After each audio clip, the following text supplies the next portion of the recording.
Take care. Bye-bye. We have 2 more minutes. I think we can get started with continuing our next speaker. If we can get the bio. Let's see. The next speaker is Dr. Ronald Boring. He is a distinguished scientist, human factors and reliability, that is expertise. Dr. Ronald is a distinguished human factor scientist and department manager at Idaho National Lab, where he has led research projects for U.S. Nuclear Regulatory Commission, NASA, and the U.S. Department of Energy, the Canadian Nuclear Safety Commission, the Department of Defense, and the Norwegian Research Council. He previously worked as a human reliability researcher at Sandia National Laboratories, a usability engineer for Microsoft Corporation and Expedia Corporation, a guest researcher in human-computer interaction at the National Research Council of Canada, and a visiting human factor scientist at OECD Halden Reactor Project. Ronald and his research team developed the Guideline for Operational Nuclear Usability and Knowledge Elicitation, GONUKE, for conducting human factors in support of nuclear technologies, the Human Unimodel for nuclear technology to enhance reliability, HUNTER, Dynamic Human Reliability Framework, and the Advanced Nuclear Interface Modeling Environment for prototyping digital interfaces in nuclear power environments. Dr. Boring is the founder of Human Systems Simulation Laboratory. Dr. Ronald, it is our extreme honor for have you, present as part, for hosting this workshop as part of this workshop series. Are you there, Dr.? Yes, can you hear me?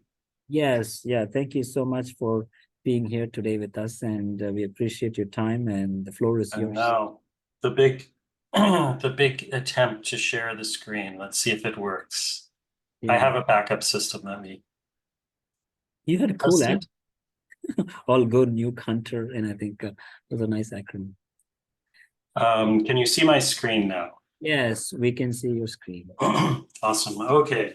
So my name is Ron Boring. You can just call me Ron. And just so you know, Dr. Boring is my real name. I was born with that. It's not an evil supervillain name, and it's also not some name given to me in a crude joke by Witness Protection Services. Just to I guess draw the link there. It is the name of it is the same surname basically as a much more famous family, the Boeing family. So we just got the bad end of that deal. So moving on, I'm going to talk a little bit about human factors and ergonomics, and we'll start with this. This is a famous teapot that comes from the Psychology of Everyday Things, or later was renamed the Design of Everyday Things. And you can see here that this is obviously not a very practical design. It's ensured that it will spill on you.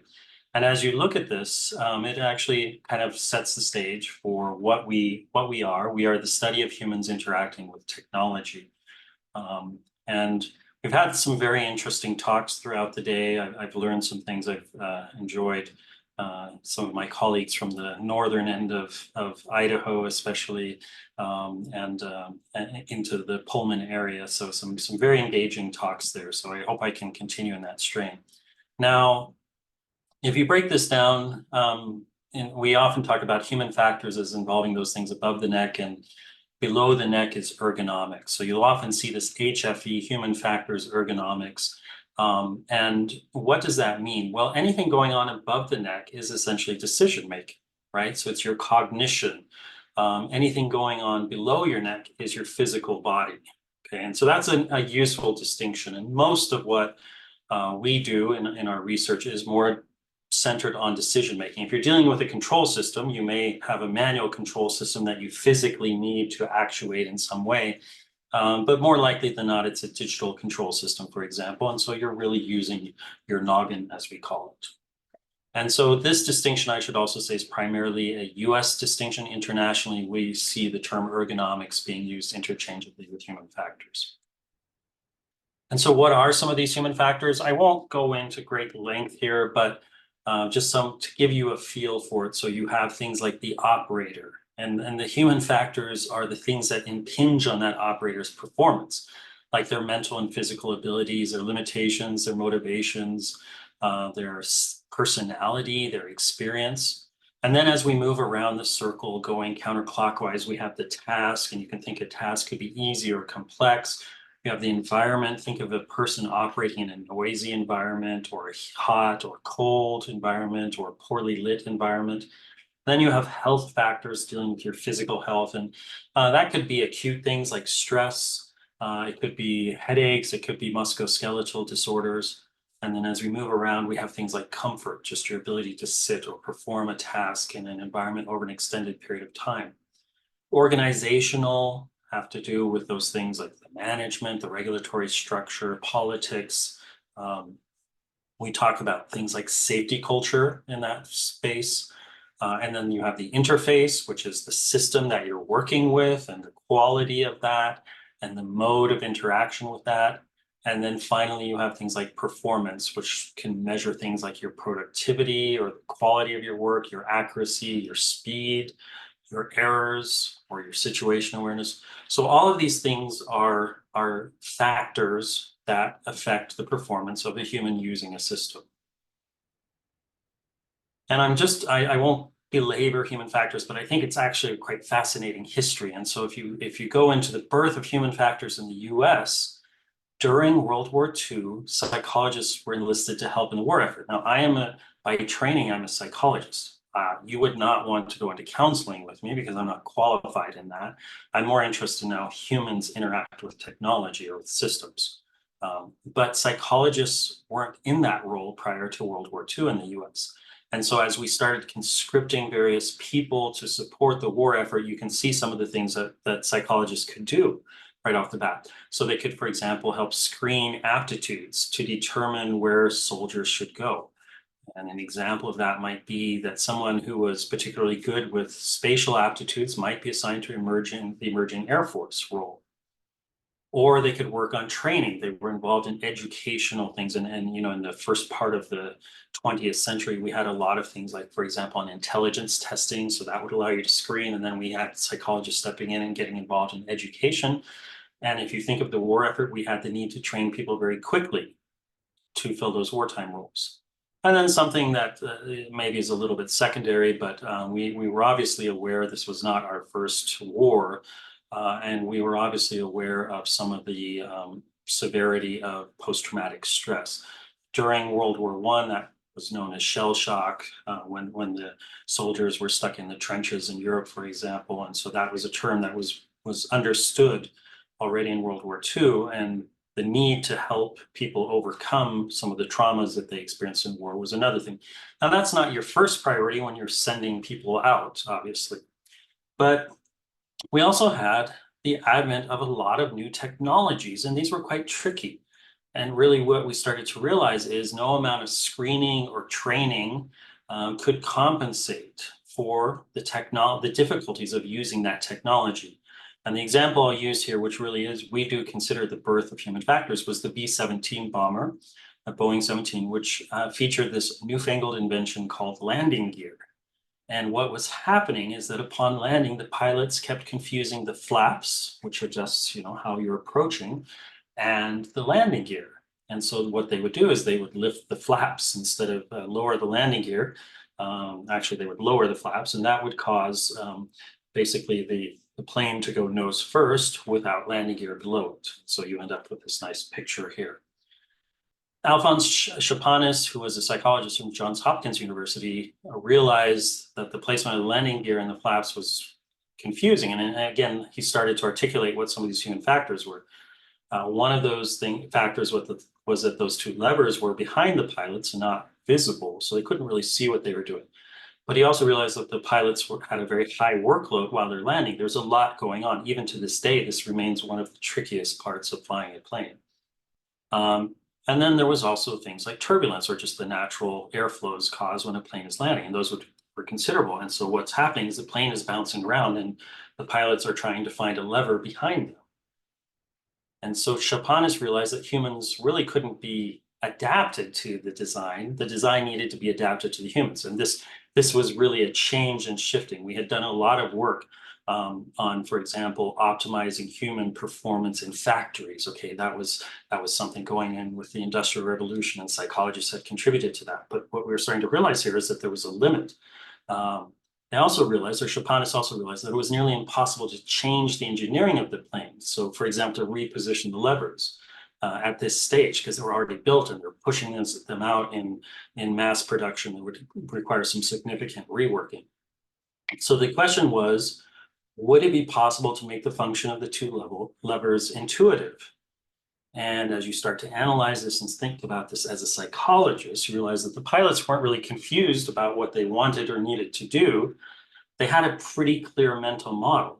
The pilots simply couldn't easily distinguish the levers in those circumstances. So that was a limit on performance. And as we break this down, you can see that a wrong mental model, training can often reinforce the right way to do something and change the model if needed, but they didn't have a wrong mental model. And so we're really in this limits of human performance, and humans can show some improvement through training, but only to a point. There are really limits to what the human can do.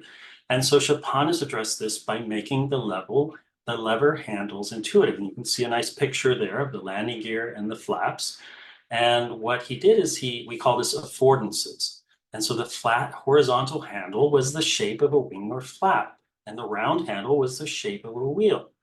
And that natural affordance, that intuitive aspect of that design was very easy to fix. All they had to do was put some different caps on the levers or some different handles. They didn't have to re-engineer the system. And the bonus was that there were no more crashes of these planes due to the flap landing gear confusion. We're talking about 100% improvement in performance. And so this really sets the stage for what we do in Human Factors. Human Factors is about designing for the capabilities of the user. Now I'm going to add one more thing in here just to give you a little background, a little ode to Homer Simpson there. I work in the nuclear community, so you can imagine that we have Homer Simpson as kind of our mascot, or maybe as the thing to avoid. We want to make sure that if something can be broken or misused, we think of Homer Simpson as the user. We want to do everything in our power to avoid that. So let me tell you a little bit about information processing. And this was really the birth of the cognitive movement. Now, we all have this familiarity with computers, and there are some different configurations here, but you basically have some sort of input device, be it your keyboard or mouse. Oops, and I'm already shifting. And then you have some sort of processor. Again, this has become much more parallelized over time, and now we're getting into the graphical processing units, multi-cores and things like that. But the idea still holds. You have some sort of central processing unit. You have some sort of storage system, long-term memory, working memory, long-term memory, and then you have an output, which is a screen or some other form of output, okay? And you can start switching these out with the human counterparts. So really what we started to do was to think of, as we started to design computers, we started to see the similarities in humans. And so humans are commonly thought of as having 5 input modalities, 5 senses. Okay, we have a brain, obviously, that does decision-making and processes things that are going on around us. We have long-term memory. Okay, a lot of our brain is consumed by memory. And of course, that's something not quite stored in memory chips, right? We're talking about parallel nodes of connections and wetware in the brain. And then we have output, what we do. The 2 most common types of actions we take are physical, where we touch something like a button, or in speaking. Okay, so this model really gives us a way of understanding what some of the shortcomings of human performance can be. This is human cognition, and each of these presents an opportunity for error. So if we talk about our sensory systems, just think of this, driving example here. What are your inputs? Well, maybe you didn't see a brake light in front of you. You're making decisions as you're driving. You can get distracted, okay? Memory. Maybe you got confused about the right-of-way rules. For example, if you're driving in a new place. Or an action error might be you hit the gas instead of the brake. And so in understanding these different types of processes that we do, we understand what the errors are, but we also understand ways that humans can adapt or be resilient. And so we have to design systems around human cognition. I'll elaborate more on that as we go along. This is a giant feedback loop, and if we think of a computer, we're all sitting at a computer or perhaps a similar type of device right now, and this is the human-computer interface. HCI that also stands for human-computer interaction.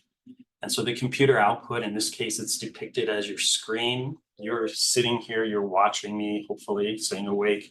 You didn't finish off the last of the Thanksgiving food today, and hopefully your tryptophan isn't kicking in too much. So you're actually awake and cognizant, and you're looking at a screen of some sort, and you're listening. So you have two channels.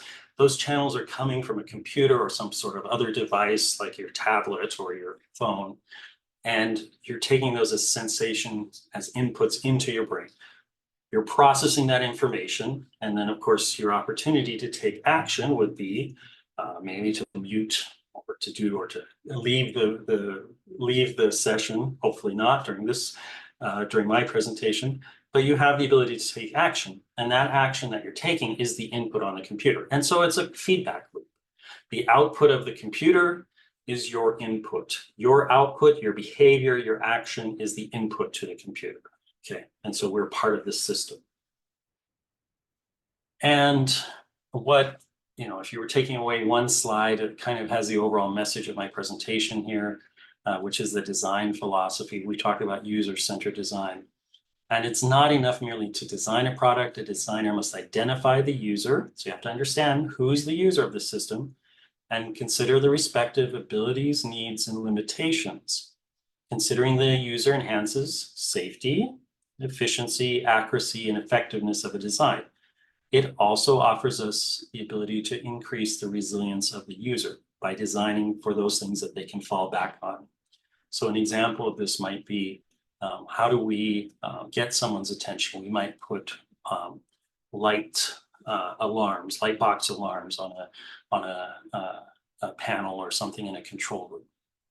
Okay, well, there's an opportunity to miss that, especially if you have 100 simultaneous alarms. So how do you get their attention? Well, you might have some redundant information in there.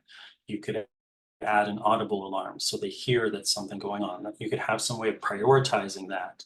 And you also have other sources of information. So the user of that system is resilient in the sense that they can use multiple fallbacks to help them in that process. You can also automate it and take the user out of the system. We'll come back to that later. And so what does human factors do? Well, most commonly, human factors helps design, prototype, and validate the technologies for human use. And I like to frame this in terms of applying knowledge and gathering knowledge. Applying knowledge is really when you take good practices for what makes a design work. So for example, we have a good understanding. We've been using computers, some form of computer since the 40s. And so we have a good understanding of the properties of what makes for a good human-computer interface, such as the layout, the legibility, the colors, the navigation, etc. Again, I'm talking here in terms of screens. As we switch modalities, for example, we switch to a watch, or we switch to a more ubiquitous or Internet of Things type of interface. All of our Alexa devices, for example, that are listening to us. That's a different type of modality, but we have a pretty good sense of the standard computer layout. And even as we've shuffled that across multiple decades of evolvement, even as we've gotten to our phones, it's basically some variant of the same type of information. So we know what makes that. And so we apply our knowledge, our understanding of all the previous work that we've done, and we feed that into the design process as the design requirements. Now, in terms of gathering knowledge, we also have to realize that each human system interface application is different, and so that it's necessary to evaluate the human in terms of that specific technology. As we made the shift from a computer with a keyboard and a screen and maybe a mouse to a smartphone, we didn't have the knowledge to do that without first testing it. And so what they did when they built the first smartphones, they built mock-ups and prototypes and beta versions, and they ran through scenarios with users. When I worked at Microsoft, that was exactly what I did. We would come up where there was a new product idea, and we would build a mock-up, and then we would invite users in to try that out. And those users should be representative of the people who would be using that technology. And then we gathered performance data and we determined what worked and what didn't. And we went back to the drawing board, and it was this iterative loop. Okay. And so, but basically applying knowledge is take what you know that works for human interactions with technology and use it to design the system. And then also acknowledge that you need to gather knowledge. So you need to run a user study to learn about how the human interacts with that technology, that specific technology. That's how we evolve. We know what works. We try something new. By trying it, we have to test it out. And then just a thought here about methods versus measures. So human factors as a science and practice has thousands of methods, and methods really outline how to apply or gather the knowledge. And these are simply the techniques human factors experts use. So the process of human factors versus measures. We also have thousands of measures. And measures outline what the resultant knowledge is. We measure some aspect of human performance with the technology and use that to determine if the technology works or not. And I would really say this is the heart of what we do in human factors. So what is the psychologist good at? We're good at measuring the human, okay? Every science, every engineering discipline has to have good measuring devices. And if you think about it, without a solid psychological science, we would have no basis for really understanding how humans perform and when they're using some sort of technology. So that is our core skill. Okay, and let me just give you one quick example here. And the problem that we encountered, this was with the nuclear power plant, as they were upgrading their control room from an analog to a digital one, and then they're putting screens in. And we came to the question, what is the ideal input device for digital display on a control board? Is it a mouse, a trackpad, or a touch screen?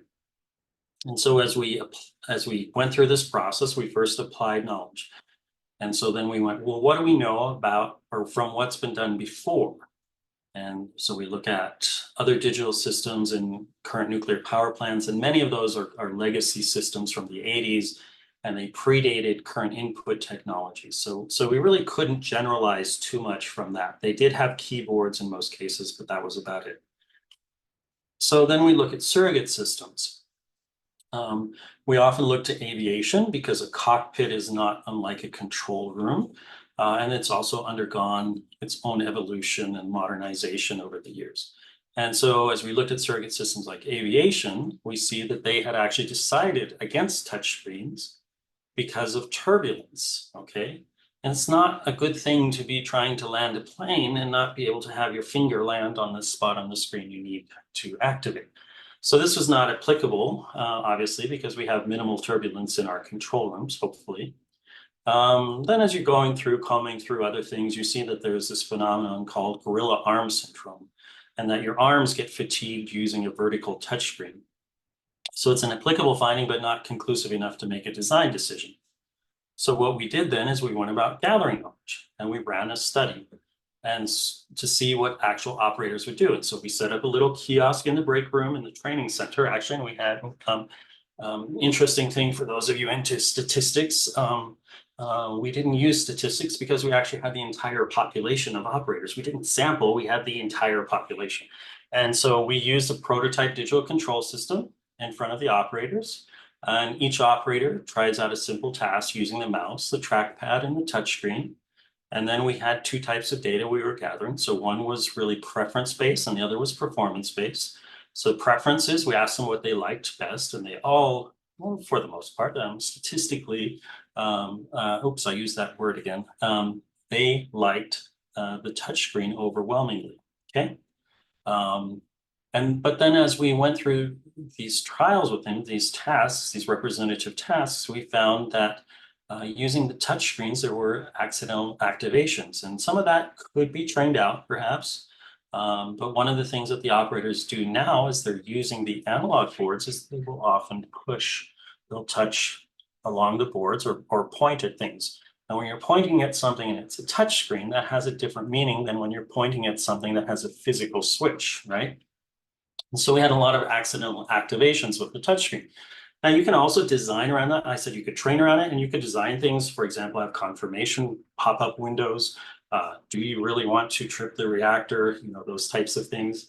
But overall, we found that their performance was best with the mouse. So our design recommendation was to use the mouse because the operator performance was best using that. And that was a much more important factor than preference. And when we presented this back to the operators, they agreed. They were much more concerned with the safety of the plant versus their preference for a particular input device. So this is just one quick example of how this all works. Now, I'm going to bring in a few concepts from systems engineering here. I think most of you have seen some variant of this V model. And really what you're doing is you're building the system. So this is the design, and then you're validating it, okay? And so this is really applying the knowledge on the left side. What do you know already? Putting that into the design, and then you are testing it. So you're gathering knowledge on the right side. Another concept, I've already introduced this, is this idea of a user-centered design.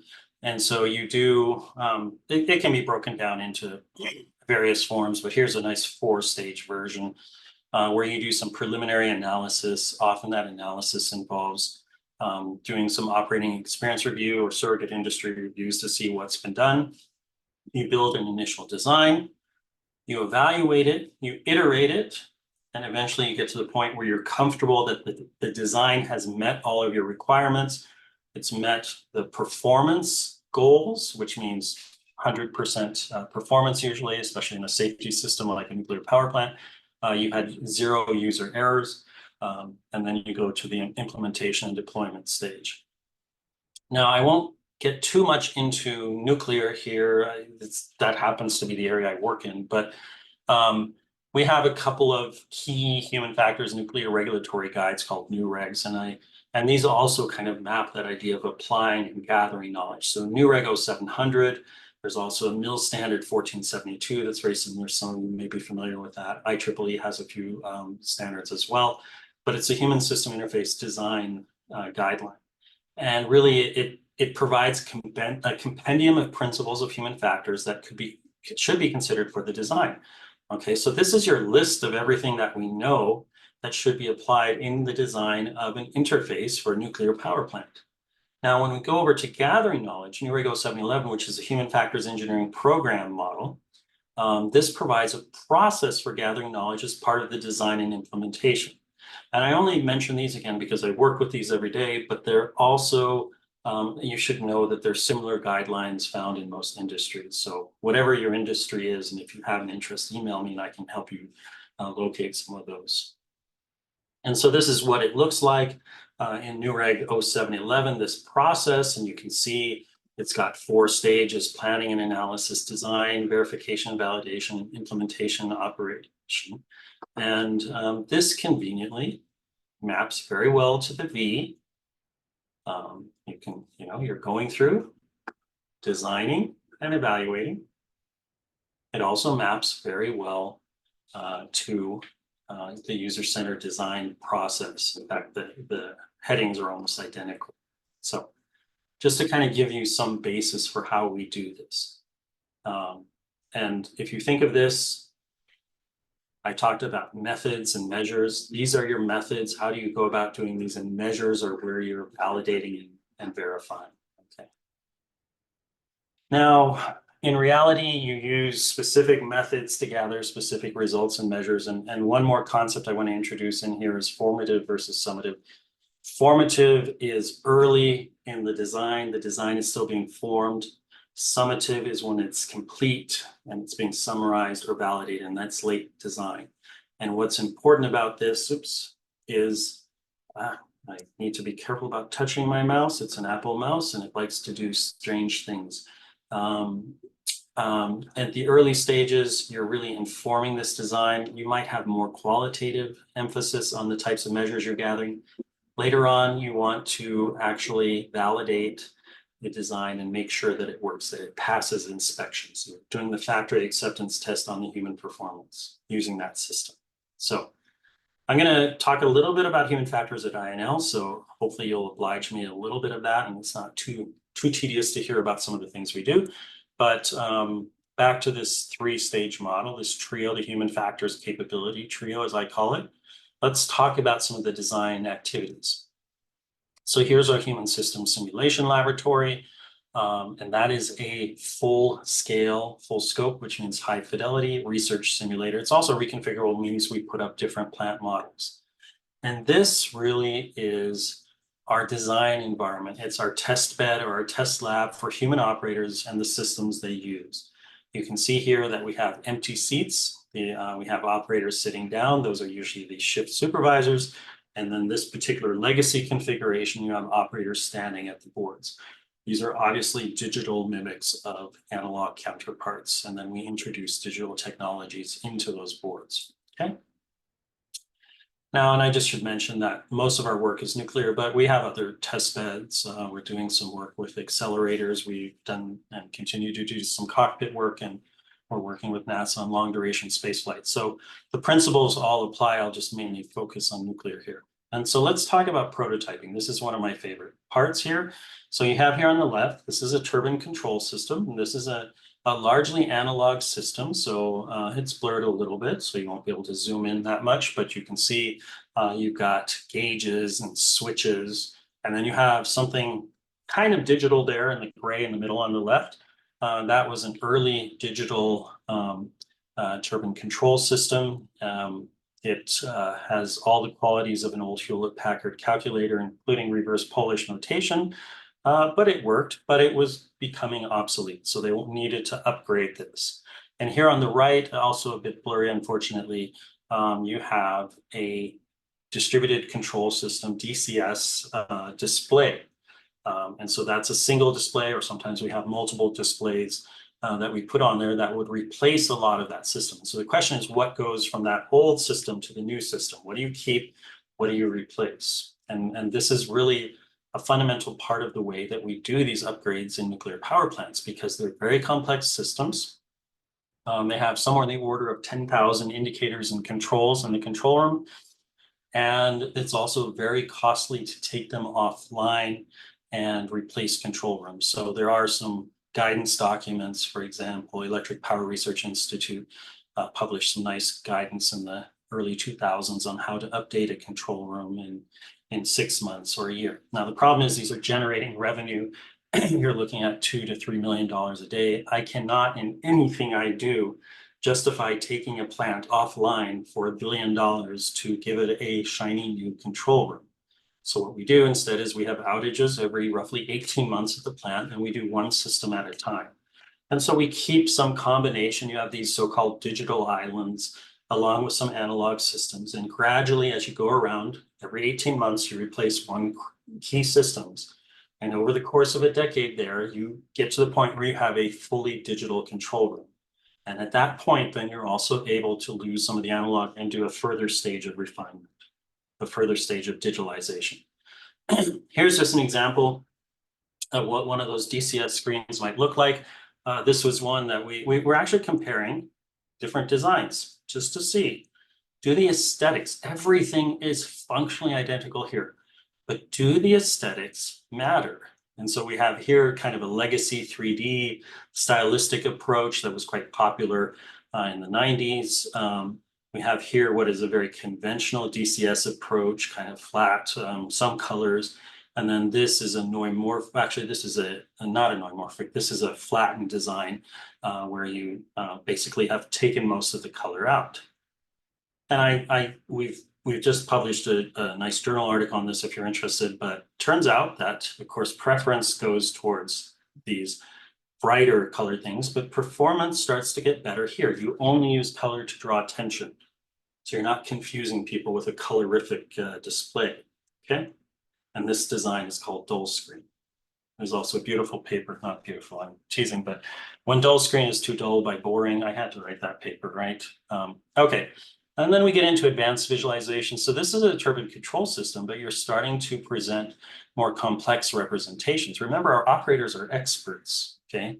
They don't need the most simplistic representation.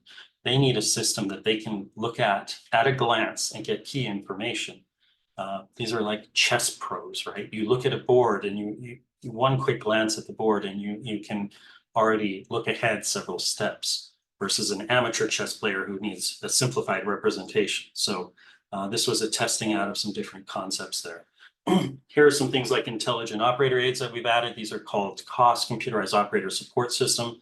And so on the left, you have one that is a prognostic system that provides early warning. You can see there how it highlights in the piping and instrumentation diagram, it highlights which system is affected. It gives you a look ahead. It tells you what's going to happen.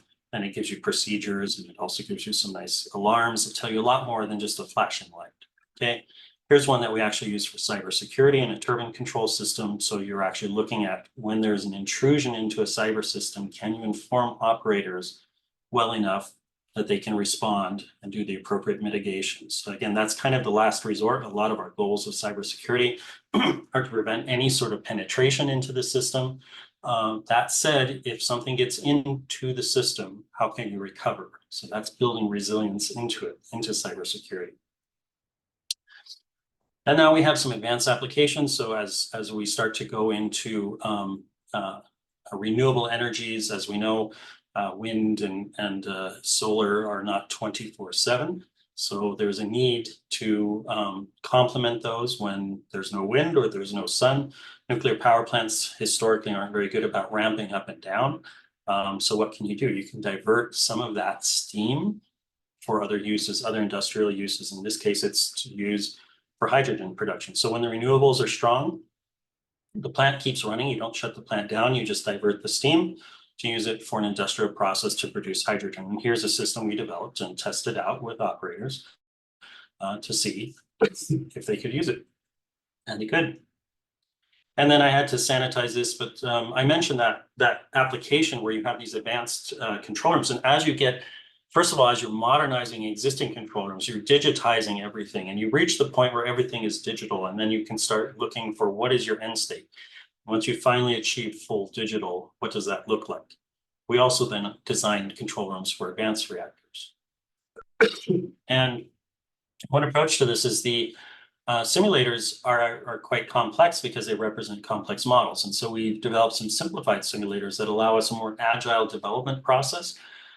This has been one of the hindrances towards, I think, getting some new or some advanced nuclear off the ground is we haven't really developed highly automated control rooms, for example, and we have to build the full plant model, which can take years before we can start developing the human thing. And you could see that there's a kind of an incongruity here. We talked about technology readiness, how mature is the technology, and we've also talked about human readiness, how mature is the human side of that.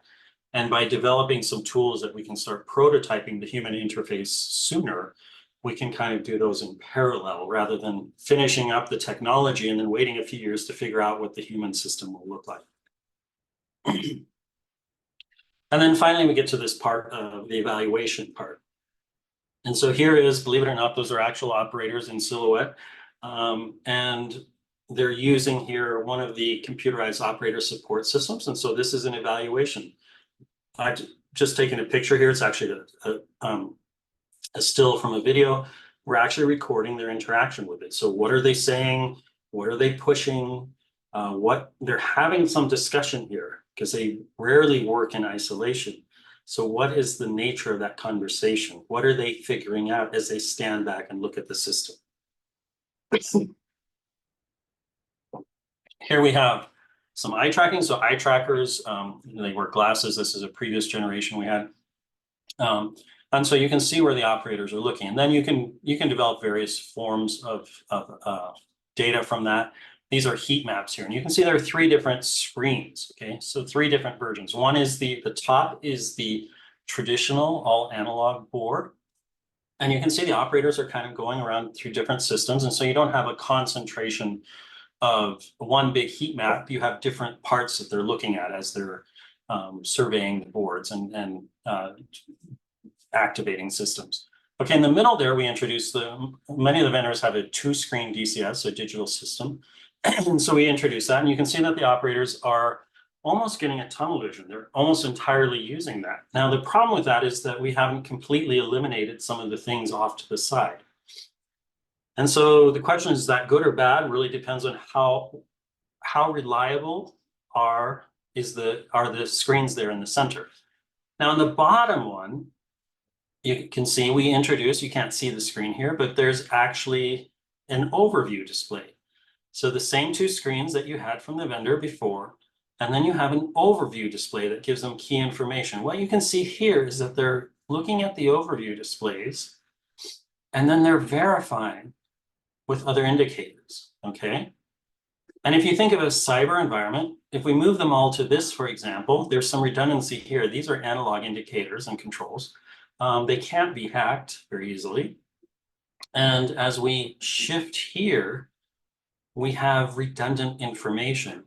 And the way to get them to use that is to provide an overview. So they're verifying the information, then going back between the screens. Okay, so again, there's no right or wrong here, but it's very informative to understand how they're scanning. Okay, then we have other types of information here. These are just some samples. So these are procedural logs. What are they doing? This here represents the flow of as they're going about different activities. So you can see some different types of events or activities that they're performing. These are some subjective workload measures here, and you can see differences between analog, digital, and overview.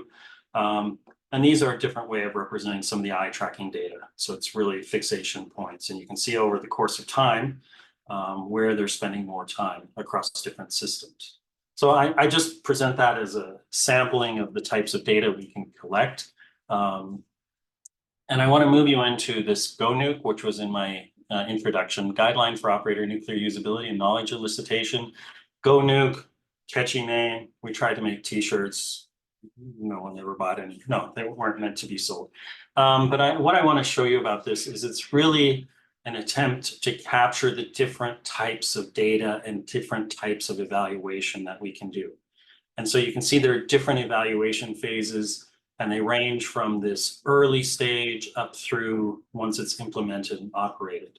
And really part of the key of this is understanding that there's value in collecting operator performance or user performance data at each stage of design, okay? Now over here on the left, you have the different types of evaluations, oops. And an interesting thing about this, there's a lot of, I think we all know this term V&V, verification validation. We don't necessarily know what that means. In human factors, verification is an expert review. So you're comparing, usually comparing it to a standard. So you might have an expert evaluate, does this conform to the new Reg 0700 or the MIL standard 1472 guidelines for what should be in a good user interface? Okay, you don't need to bring in users of that system. You're having somebody evaluate the system to a gold standard. Now, a user study is validation. That's where we bring in operators or users and we test them and we see how they perform. And there's a bottom category I'll get to in just a second.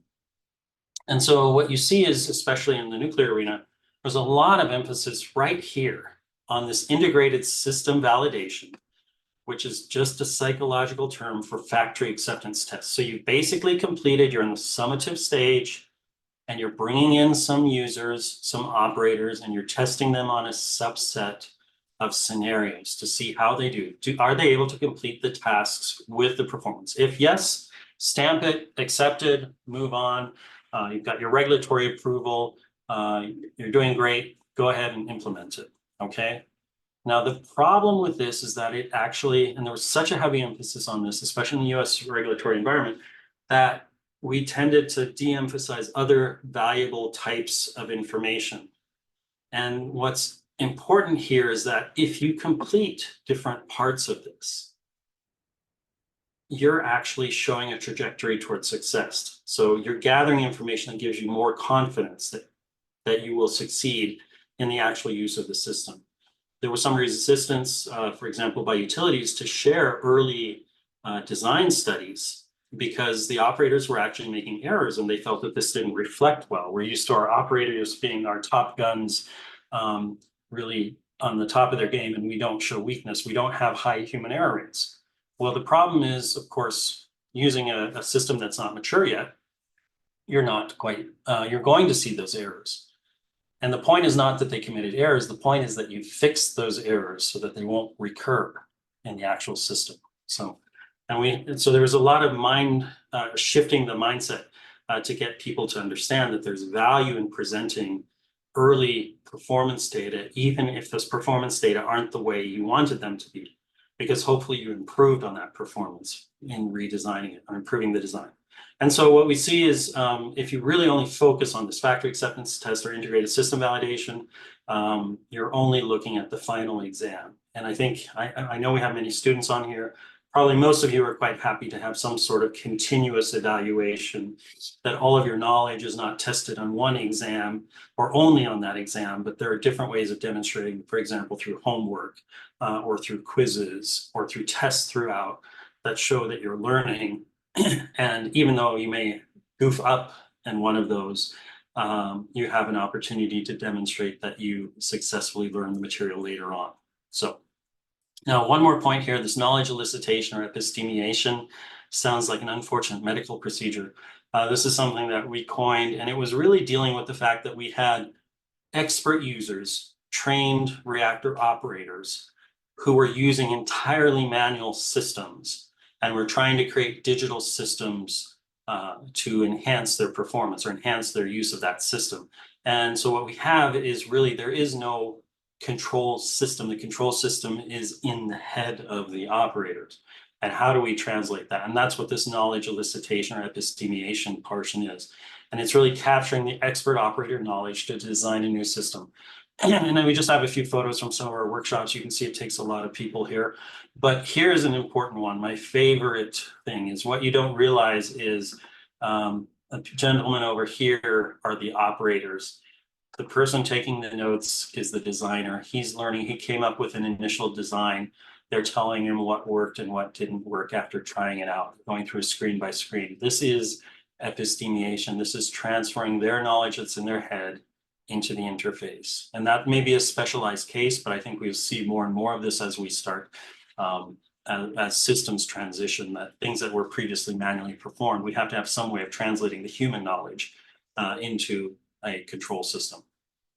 Okay, and so bridging this all together, you can see that the evaluation type here, formative versus summative, really corresponds to early on. You have low fidelity prototypes. You don't need the full fidelity, so you can start working with early systems to test it out. Later on, you need a deployable system, an actual system. Formative might be more interested in qualitative insights versus summative, the quantitative performance. And then just to play with some more terms, ALARA is this earliest stage. We have as low as reasonable assessment. ALARA is a pun on a nuclear term for as low as reasonable. I've drawn a blank on no dose, another pun on nuclear, as low as reasonably achievable is what it is. No dose is nuclear oriented detailed operator system evaluation. So you're going into more detail here. Again, just some puns to go with GONUKE. And so our team builds prototypes of control rooms and control room upgrades that we then evaluate through operator in the loop studies. And really you break this down in the building prototypes are the methods and the evaluation are the measures. So one more quick thing, and I'm just about done here, to revisit this concept of methods and measures. So why would you use different methods and measures depending on where you are in the design phase? So early on, it may be as important to know why they didn't do well as that they didn't like an interface. So I can get performance on the operator and say, I can give them an early prototype and I can show that it's error prone. But it's really when they begin to tell me what the issues were that I can use that to drive the design. Okay. Later on, once the design is matured, you're starting to finalize, I want to know how they're performing. Okay, that's a much more quantitative thing. I want to know that they completed all tasks within the tech spec and that there were no human errors. Okay, that's the difference. You can't easily use those type of data to inform the design.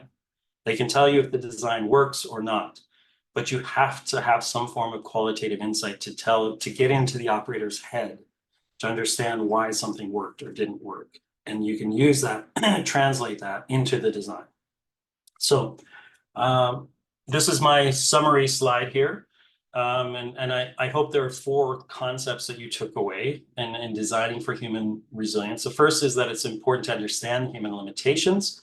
And again, there are lots of approaches for that, but we have a good history of humans using all sorts of technologies and interfaces. And so going back and reviewing what worked and what didn't, understanding where humans might be incapable of ever achieving perfection is important. Now, the counterpart to that is understand what humans are good at. And so, and I put this as a cautionary tale because sometimes automating the human out of the system may not be the best solution. I'm obviously an advocate for human users, understanding that there are limitations. But one thing that humans are amazing at is degraded performance and compensating for that and being resilient. So if you need resilience, having a fixed control system may not always be the best solution. Humans are very clever at navigating their way out of problem situations, and we need them for that. Okay, so once you understand the human limitations and what humans are good at, then you can prototype the system and you test actual human performance with that system and you iterate it. You take that input and you use it to improve the design. And that's the final part. You identify opportunities for preventing and recovering from error traps, okay? And that's a little more tricky. I didn't go as much into this 4th thing. It's a little more involved than simply designing out all the errors. Some of this is actually building a certain degree of redundancy into the system or ways that humans can take additional information. I think the cybersecurity example I gave you is a great one there because you saw that as we digitize and digitalize everything in a control room, we might be taking away some of the redundancy. If we keep a little bit of that redundancy in there, that gives humans an opportunity to recover should the digital system be compromised, heaven forbid. And so with that, if you have any questions, I'm open and always eager to hear your thoughts and hopefully convince you of the importance of considering the human in the design of a system. I'm not the first person to mention that today, but I hope I gave you a few clues. And if you want to know more, just reach out to me. There are lots of resources out there on how you actually do it. So.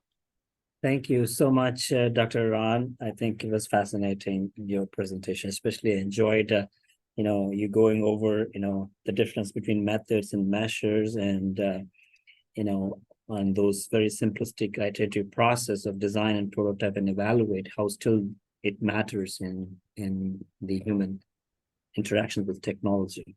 We also enjoyed the examples that you shared, so thank you for that.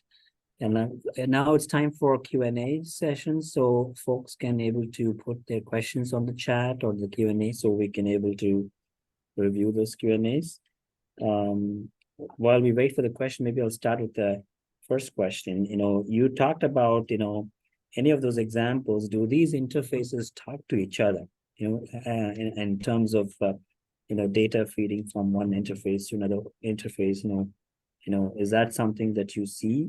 Are there any automation the 2-part question? One is actually, these interfaces do talk to each other.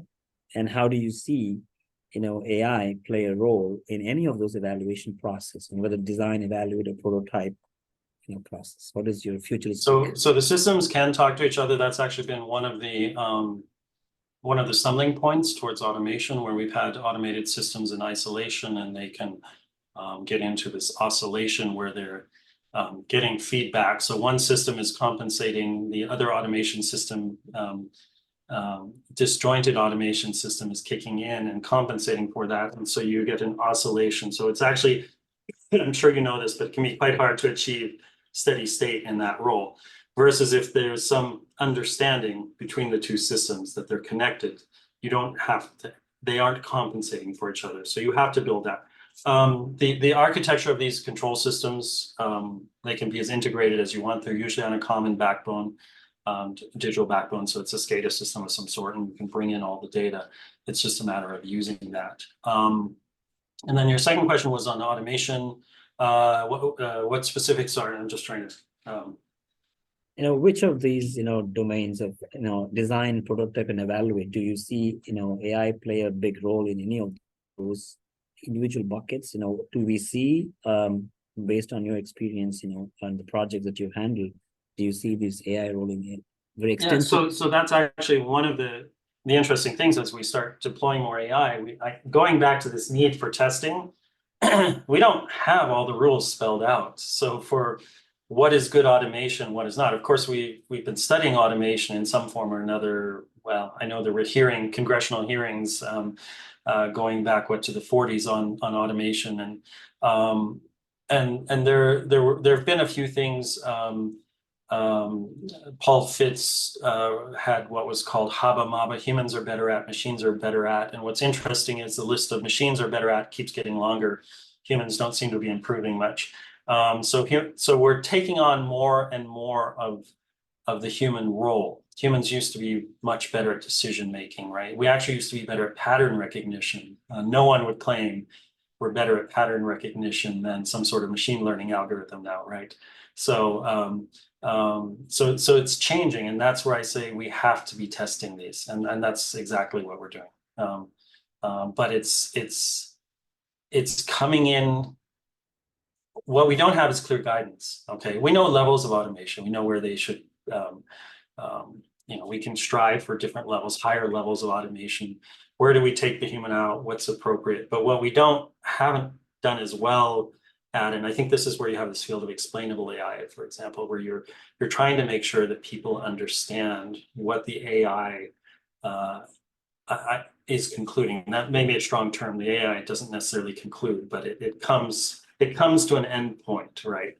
And often, especially when we have deep networks, it's not penetrable in any way. We can't understand that. So how do we translate this back into an explainable AI so that the human understands? And I think one of the important things in control systems, especially, is the realization that humans are the ultimate users of AI. And so we need to make sure that the AI is conferring back to the users, unless we are completely willing to relinquish that. And I think we've seen many regulatory environments where we're not willing to relinquish all control to the AI control system, the automated control system. So in my book, this is actually one of our hot topics, is testing different types of autonomy with human users in a control system context. We just don't have enough data at this point. Thank you. Thank you. That's a good point. We have one question. Do you see, speaking of AI, do you see do you see AI's role in more qualitative or quantitative assessment? Currently, do you see there's a need in which of those domains, or both? What do you see from what you hear from? Well, both. And something I didn't talk about, actually, some of our work, I would say that a flaw in human factors is that we're empiricists, and the first thing we like to do is go out and collect data.